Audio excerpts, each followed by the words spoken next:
9월 19일 목요일 새벽 기도에 하나님 앞에 드립니다. 오늘 함께 기도할 지구촌의 미전도 종족은 풀란이라고 하는 종족이 더 큰 개념의 종족이고요. 그 밑에 있는 우다베가 더 작은 개념의 종족인 것을 보게 됩니다. 지구촌에 10만 5천 명, 그리고 이 나이제르에 10만 5천 명 고스란히 그렇게 살고 있게 되고, 그들의 고유 언어로 나이제르 언어를 쓰기도 하게 되고, 푸다에 이렇게 언어를 쓰기도 한다 말합니다. 이슬람이 주요 종교이고 1.5%의 기독교인들, 그 가운데 복음주의자들이 1.3%라고 하는 것입니다. 11세기서부터 이렇게 하나의 종족을 이루면서 이렇게 살게 되었던 그러한 종족이게 되는데요. 사하라 사막의 동쪽과 남쪽을 여행하게 되면서 지내게 되었던 유목민이기도 하게 된 것입니다. 유목민의 삶을 살게 되며 굉장히 이렇게 자기들만의 문화와 예술의 독특함을 가지고서 살아가게 되고요.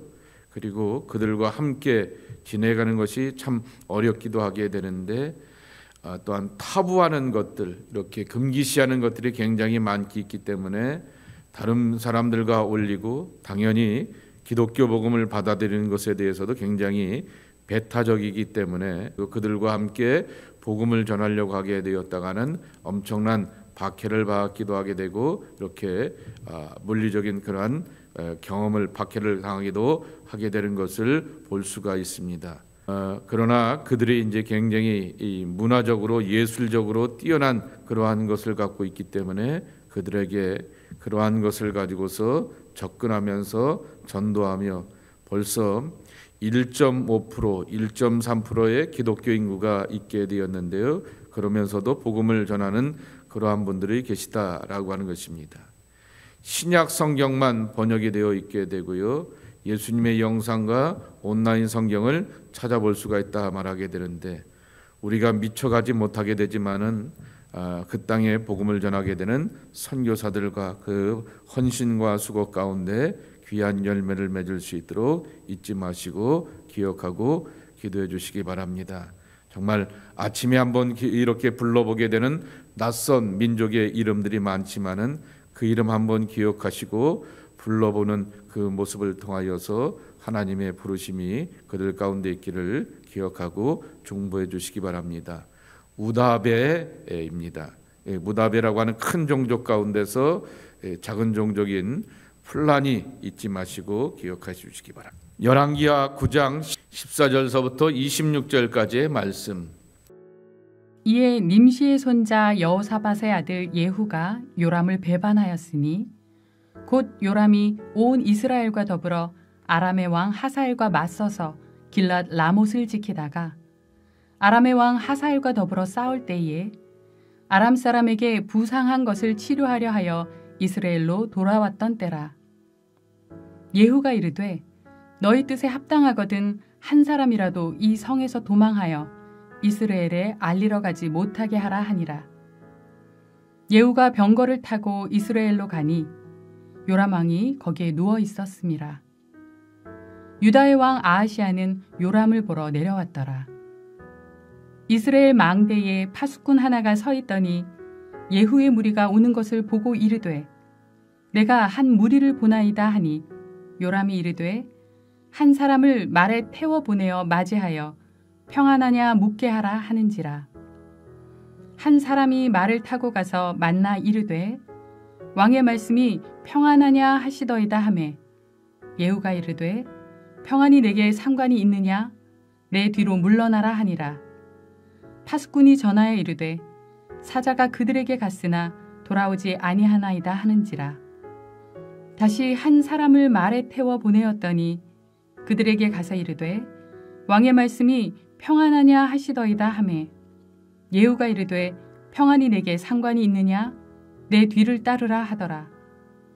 파수꾼이 또 전하여 이르되 그도 그들에게까지 갔으나 돌아오지 아니하고 그 병거 모는 것이 님시의 손자 예후가 모는 것 같이 미치게 모나이다 하니 요람이 이르되 메우라 하매 그의 병거를 메운지라. 이스라엘 왕 요람과 유다 왕 아하시아가 각각 그의 병거를 타고 가서 예후를 맞을세. 이스라엘 사람 나봇의 토지에서 만나매 요람이 예후를 보고 이르되 예후야 평안하냐 하니 대답하되 내 어머니 이세벨의 음행과 술수가 이렇게 많으니 어찌 평안이 있으랴 하더라. 요람이 곧 손을 돌이켜 도망하며 아하시아에게 이르되 아하시아여 반역이로다 하니 예후가 힘을 다하여 활을 당겨 요람의 두 팔 사이를 쏘니 화살이 그의 염통을 꿰뚫고 나오매 그가 병거 가운데에 엎드러진지라. 예후가 그의 장관 빗갈에게 이르되 그 시체를 가져다가 이스라엘 사람 나봇의 밭에 던지라. 내가 기억하려니와 이전에 너와 내가 함께 타고 그의 아버지 아합을 쫓았을 때에 여호와께서 이같이 그의 일을 예언하셨느니라. 여호와께서 말씀하시기를 내가 어제 나봇의 피와 그의 아들들의 피를 분명히 보았노라. 여호와께서 또 말씀하시기를 이 토지에서 내게 갚으리라 하셨으니 그런즉 여호와의 말씀대로 그의 시체를 가져다가 이 밭에 던질지니라 하는지라.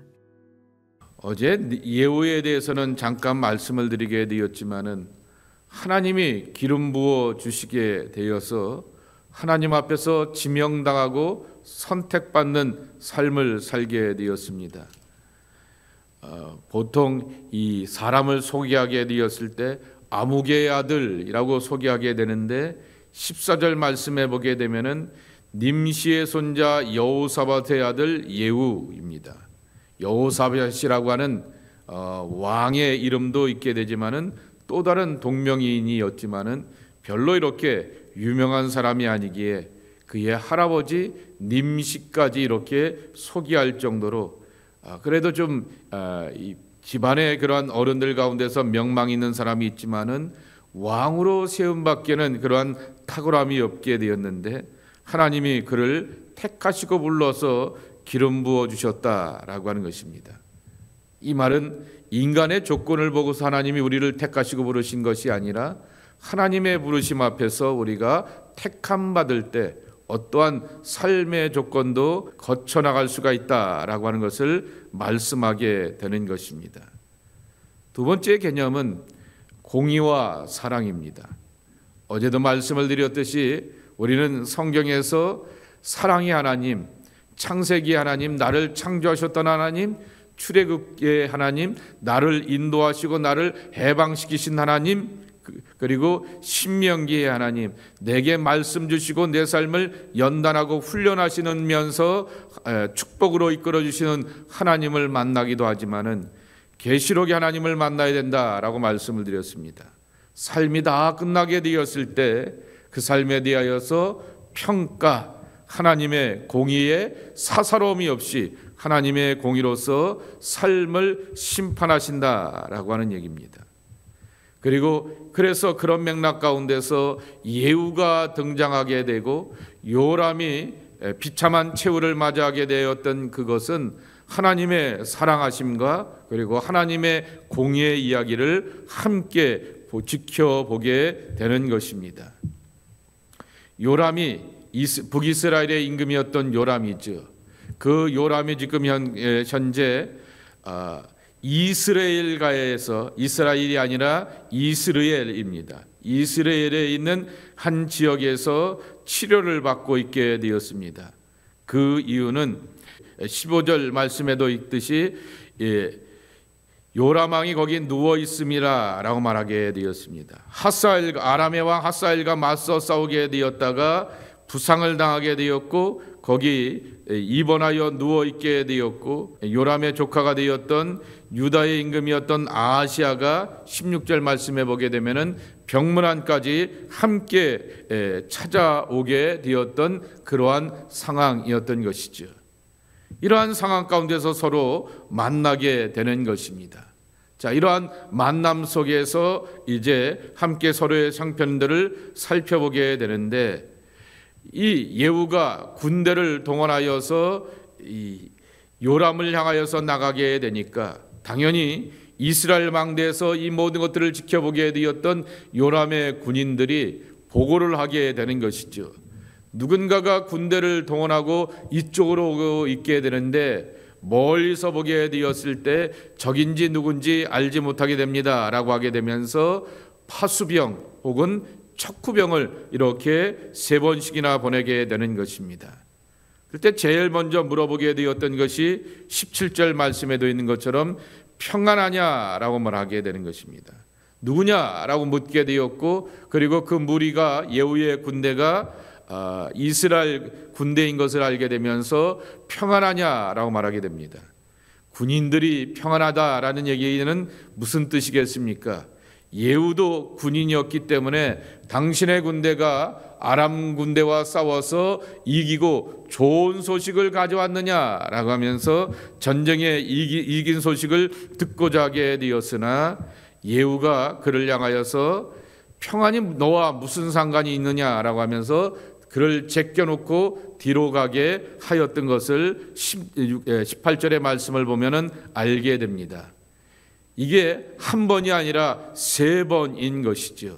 그러면 요람이 아무리 자기 같은 군대이고 자기 밑에 측근 중에 부하라고 하게 되었던 예후가 그렇게 다가오게 되면은 이상하게 여겨야 될 텐데, 예후에 대한 신임이 있었는지 평안하냐 하면서 계속해서 이 파수꾼들을 보내게 되고 척후병들을 보내게 되면서 그 소식을 들으려고 하게 되었지만은 그들을 다 제끼고 예후가 왕 앞에 가게 되었던 것입니다. 그리고는 예후와 요람이 함께 만나게 되었던 것입니다. 그 만나게 되었던 곳이 여기 21절 말씀에 보게 되면은 힌트를 주게 되는 것이죠. 이스라엘 사람 나봇의 토지에서 만남에라고 하는 것입니다. 열왕기상 21장 말씀에 보게 되면은 유명한 나봇의 포도원 사건이 나오게 됩니다. 영어 표현 가운데 이런 표현이 있다고 합니다. 나봇스 바인야드라고 하는 그러한 표현이 있다고 말합니다. 그 말은 뭐냐고 하면은, 예를 들면 이거를 내가 꼭 사고 싶고 갖고 싶은데 이걸 살 여력이나 형편이 안 되었을 때 그것을 계속해서 바라보게 되면서 갖고 있는 간절한 마음을 표현하게 되었을 때 나봇스 바인야드라고 이렇게 표현한다라고 하는 것이죠. 그럴 정도로 이렇게 아합이 이 나봇의 포도를 그렇게 갖고자 하게 되었을 때 그 안에 이세벨이 사악한 음모를 꾸미게 되는 것이지요. 나봇이 잔치 중에 왕과 하나님을 저주하고 비난하였다라고 하게 되면서 어찌 기름 부은 자 왕과 그리고 감히 하나님을 향하여서 저주하고 비난할 수 있느냐라고 하며 사람들과 입을 맞추어서 그 자리에서 이렇게 불량배들을 동원하게 되어서 둘을 동원하게 되어서 죽인 이야기가 나오게 되는 것이죠. 그것이 바로 이세벨의 간악한 음모였고, 그것을 백성들도 다 알고 있게 되었고, 아합과 이세벨이 갖고자 마음 먹게 되면은 얼마든지 그렇게 하는 사람이라고 하는 것을 알게 되었던 것이죠. 사악한 음모 가운데서 땅을 빼앗아가게 되고, 그리고 또한 토산물을 빼앗아가게 되었던 그 일에 대하여서 권력을 갖고 있는 사람이 그렇게 하게 되었을 때 다른 사람들은 침묵하는 것처럼 보이게 되지만은 하나님은 침묵하지 아니하고 예후를 통하여서 그 집안의 멸망과 심판의 이야기를 하게 됩니다. 그리고는 예후가 새로운 왕조의 왕이 되었다, 소위 말하는 역성혁명을 이루었다라고 어제 말씀드리지 않았습니까? 그러며 그러한 일들의 결과가 여기 나타나게 되었던 것입니다. 어디서 이 아합의 아들 가운데 후손 가운데서 요람이 왕으로서 비참한 마지막을 맞이하냐고 하게 되면은 21절 말씀에도 있는 것처럼 이스라엘 사람 나봇의 토지에서, 포도원에서, 이 토지에서 그러한 일이 있게 되었다라고 말하게 됩니다. 그 결과를 22절 말씀에 보게 되면은 내 어머니 이세벨의 의변과 술수가 이렇게 많으니 어찌 평안이 있으리야 하더라 말하게 됩니다. 이사야서 57장 21절 말씀에 보게 되면은 이런 말씀이 있습니다. 내 하나님의 말씀에 악인에게는 평강이 없다 하셨느니라 그랬습니다. 하나님의 말씀에 악인에게는 평강이 없다 말하게 되는 것처럼 요람은 잘 되기를 원하게 되었고 전쟁에서 승전보의 좋은 소식을 들으려고 하게 되었지만은 측근이었던 예후가 도리어 자기를 죽이게 되는 비참한 결과를 맞이하게 되었다라고 하는 오늘의 말씀이라고 하는 것입니다. 요람이 도망치게 되었다가 예후가 활을 당겨서 요람을 죽이게 되었다라고 하는 얘기가 뒤에 설명이 나오게 되고요. 시체를 처리하라라고 하게 되는데 나봇의 밭에 던지라라고 25절에 보면은 말씀하게 됩니다. 예후가 자기의 밑에 수하였던 빗갈에게 이렇게 말하게 됩니다. 내가 기억하려니와 이전에 너와 내가 함께 타고 그의 아버지 아합을 쫓았을 때 여호와께서 이같이 그의 일을 예언하셨느니라 그렇게 말합니다. 엘리야가 이미 이 일에 대하여서 기억하시고 예언하게 되었고 아합과 이세벨이 비참한 최후를 맞이할 것이다 라고 하는 것을 이렇게 예언하게 되었다라고 하는 것입니다. 여기서 잊지 말아야 될 한 표현이 있습니다. 빗갈에게 당부하기를 내가 기억하려니와 라고 하는 것입니다. 기억하다 라고 하는 것입니다. 자카르라고 하는 시브리어 단어인데요. 기억하다, 상기하다, 영어 표현대로 한다고 하게 되면 말 그대로 remember인 것입니다. 주의력이 집중되어 있는 내적인 상태, 활동들을 말하게 되었을 때 기억한다라고 하는 것입니다. 그러니까 다시 변하게 되면은 이렇게 사람마다 기억력에 차이가 있지 않습니까? 또 이 지능의 차이를 따라서 기억력이 특별한 사람들이 있고 특별하지 못하게 있는 사람들도 있게 되지만은 어떤 사건과 어떤 일에 대하여서는 두고두고 몸으로 기억하게 되고 삶으로 기억나게 되는 그러한 경우들이 있는 것을 보게 됩니다. 여기서 말하게 되는 기억한다라고 하는 것은 머리의 IQ와 능력에 따른 그 기억력을 말하는 것이 아니라 역사의 어떠적인 특정한 사건에 대하여서 몸과 삶으로서 생생하게 기억나게 되는 그 이야기라고 하는 것입니다. 자카르라고 하는 기억하다라고 하는 단어는 구약 성경에 보게 되면 한두 번 나오는 표현이 아니라 230회나 언급되어 있는 그러한 단어이기도 합니다. 왜 그러냐라고 하게 되면은 이 말의 뜻이 뭔 뜻이 있냐고 하게 되면은 명상하다라고 하는 메디테이트, 우리가 흔히 묵상이라고 말하게 되는 메디테이션의 그 동사형과도 연결되어 있기 때문이다라고 하는 것입니다. 결국 우리가 새벽 기도하면서 아니면 개인적인 경건의 시간 가운데서 하나님의 말씀을 묵상하게 되는 것은 내 삶 가운데 다가오게 되었고 내 주변의 믿음의 사람들 속에서 역사하시고 일하시게 되었던, 그리고 나도 함께 지켜보게 되었던 하나님의 일들에 대하여서 묵상하고 보게 되면서 하나님의 일, 하나님의 역사하심, 하나님의 살아계심에 대하여서 기억하는 것이죠. 조금 전에도 말씀을 드렸듯이 하나님의 살아계심을 통하여 우리는 사랑의 하나님을 만나기도 하지만은 한편으로는 공의의 하나님을 만나고 경험한다라고 하는 것입니다. 그래서 이 기억하는 행위는 주석을 어젯밤에 계속해서 살펴보게 되니까 이 자카르라고 하는 기억하다라고 하는 얘기는 뭐까지 이어지냐면은 회개라고 하는 말과 또 하나는 계명의 준수까지 이어지게 된다라고 하는 것이죠. 그때 아무개에게 그렇게 역사하시게 되었던 하나님의 일들에 대하여서 기억나게 되면 나는 이렇게 살아서는 안 되겠다라고 하는 것이죠. 다시 변하게 되면은 아합과 이세벨처럼 내가 남들 앞에 악착같이 속여서 뭘 빼앗고 뭐한 그러한 고약한 것은 없다 할지라도 누군가에게 마음이 아프게 되는 일들을 있게 된 것에 대하여서 내가 기억하고 회개하게 되며 다시금 하나님의 말씀을 준수하는 것이 참으로 중요하구나라고 하는 것을 확인하게 되는 것입니다. 기억하다라고 하는 이 단어를 이렇게 쪼개고 들어가게 되면은 어디까지 가냐라고 하게 되면은 안식일을 지키는 것을 기억하다라고 하는 단어 속에서도 연결시켜 볼 수가 있다라고 하는 것입니다. 주일 성수, 오늘날로 말하게 되면 주일 성수입니다. 주일 성수가 왜 중요한지 아십니까? 삶의 시작을 하나님과 함께한다라고 하는 그 간절함의 고백이 담겨져 있기 때문인 것입니다. 아무리 좋은 옷을 입고 좋은 비싼 셔츠를 입어도 안에 있는 단추가 어그러지게 되면은 모양이 나오지 않게 되는 것이죠. 그러니까 주일 성수한다라고 하는 얘기는 삶의 한 주간의 삶의 첫 단추를 하나님과 함께라고 하는 그러한 고백을 담고 있는 것이죠.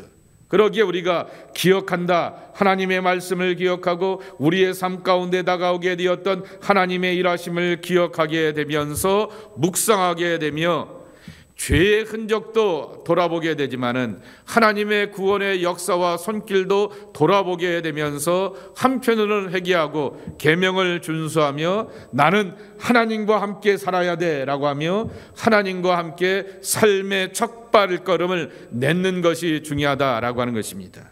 우리 옛말에 시작이 반이다라고 하는 말이 있지 않습니까? 어떻게 시작하느냐가 참 중요하다라고 하는 것입니다. 그러기에 혹시 여러분이 피치 못한 일로 인하여서 주일 성수하지 못하게 되는 그러한 경우를 만나게 되면은 죄송하지만은 찜찜하게 여겨야 됩니다. 제가 좀 바쁘고 분주해서 그렇게 됐습니다. 뭐 하느라고 그랬습니다. 그거 이렇게 여러분들 스스로가 정당화하면서 스스로에 대하여서 자기 면제를 주면 안 되는 것입니다. 정말 피치 못한 일로 인하여서 내가 주일 성수하지 못하게 되는 것에 대하여서 찝찝하게 여기게 되어야 되는 것이죠. 내 시작과 삶의 출발은 언제나 하나님인데 내 분주함과 어떤 일로 인하여서 하나님 없이라고 하는 그러한 일이 내 마음가짐이고 믿음의 태도였구나라고 하는 것에 대하여서 회개하며 돌이킴일주하는 그러한 삶이 되어야 한다라고 하는 것입니다. 기억하되, 이 말이 이렇게 길게 연결되고 이어져 가게 되는 것입니다. 두 번째로는 26절입니다.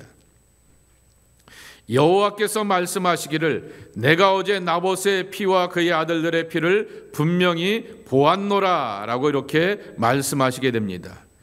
피에 대하여서 하나님께서 이제는 해결해 주시고 보복하시고 갚아 주신다라고 말합니다. 그런데 여호와께서 말씀하시기를 이라고 하는 것입니다.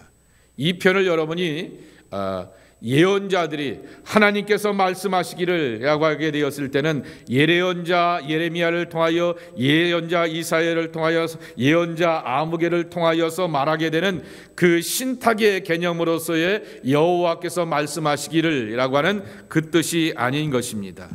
더 정확하게 표현하게 되면은 여호와께서 친히 발언하시기를 라고 하는 것이죠. 가세드입니다. 여태껏 우리가 알고 있게 되었던 예언서에 보게 되면은 하나님의 예언자들을 통하여서 그들이 기도하다가 묵상하다가 예언의 말씀을 받아서 신탁을 대언하는 것인데, 대언이 아니라 이것은 하나님의 직접적인 발언이라고 하는 것이라고 하는 것입니다. 이렇게 하나님의 직접적인 분명한 발언은 바로 이 아합과 이세벨의 삶을 향하여서 정확하고 가혹하게 그의 집안과 후손들을 향하여서 심판하시겠다라고 하는 그 이야기입니다. 열왕기상 22장 18절 말씀에 보게 되면은 아합의 시신은, 그리고 이세벨의 시신은 개들이 핥을 것이다 라고 말하게 되었듯이 그들의 결과와 그 후손들의 결과가 이렇게 비참하게 되었다라고 하는 것이지요. 이때는 엘리야 시대 때 이 예언의 말씀이 들려져 오게 되었는데, 엘리사의 노년의 시대 가운데서 이 이야기의 결과가 나타나게 되었다라고 하는 것입니다. 그러니까 하나님의 말씀은 반드시 이루어진다라고 하는 것입니다. 그런데 여러분, 어떤 말씀을 받기를 원합니까? 심판의 말씀이 이루어지는 것을 내 삶 가운데서 경험하기를 원합니까? 아니면 수만 가지의 약속의 말씀과 응답이 내 삶 가운데서 성취되기를 소망합니까? 내 삶을 향하여서 하나님의 약속의 말씀이 성취되고 응답되기를 바라는 것이 우리의 신앙이 되어야 할 것입니다. 하나님의 말씀은 반드시 이루어진다라고 하는 사실을 기억하면서 여러분, 이 아합과 그리고 그 집안의 아들이었던 요람을 향한 심판의 말씀이 이루어지는 것에 대하여서 우리가 궁금해하기도 해야 되겠지만은 예후를 지켜보시기 바랍니다. 할아버지를 등원시켜야지만 알 수 있는 그러한 집안의 인물이었지만은 하나님이 마음 먹고 작정하게 되니 북이스라엘의 이 왕들 가운데서 비교적 개혁적이고 하나님의 말씀에 잘 따라오게 되었던 인물로서 두고두고 이렇게 평가받는 그러한 삶이 되었다라고 하는 것입니다. 마음 먹고 작정하시고 축복하기로 작정하시게 되면은 하나님이 이뤄가시는구나 라고 하는 것을 예후의 삶을 통하여서 배워가게 되는 것입니다. 우리는 아합의 후에 요람이 되는 것이 아니라 nim시의 후에 예후가 되어서 하나님의 은총과 복으로서 삶을 열어가며 미래를 보장받는 약속의 자녀가 되어야 하겠습니다. 이와 같은 복된 미래가 여러분들 가운데도 있기를, 늘 하나님의 말씀을 기억하고 묵상하는 여러분 안에 체험되기를 예수님의 이름으로 간절히 축복합니다. 하나님 아버지, 감사합니다. 하나님의 말씀을 묵상하고 또 기억해 보게 되니 그 말씀이 나를 살리고 인도하며 내 미래를 열어가는 소망이 됨을 참으로 깨닫고 고백하며 하나님 앞에 나오게 됩니다. 두 사람의 이름을 비교하며 살펴보게 됩니다. 아합과 요람의 길을 걸어가는 것이 아니라 예후와 같은 하나님께서 기름 부어주시고 택하셔서 하나님의 작정하신 가운데 나가게 되는 언약의 자녀가 되길 원하고 언약의 후예가 되길 원합니다. 주님, 우리에게 말씀하시게 되었을 때 주의 말씀 앞에 늘 겸손과 진심으로 아멘의 사람들이 되게 하여 주옵소서. 마음의 문을 열고 심령 깊은 곳에서 하나님의 말씀을 받아들이고 묵상하면서 그 말씀이 나를 살리고 나를 인도하며 내 길을 열어주는 빛과 등불이 되는 소망의 역사를 체험하는 주의 백성들 되게 하여 주시옵소서. 오늘도 그러한 꿈과 비전을 가지고서 하나님 앞에 나옵니다. 삶을 구원하시고 이끌어주시는 하나님의 축복을 경험하는 주의 자녀들 되게 하옵소서. 예수님의 이름으로 간절히 축복하며 기도하옵나이다. 아멘.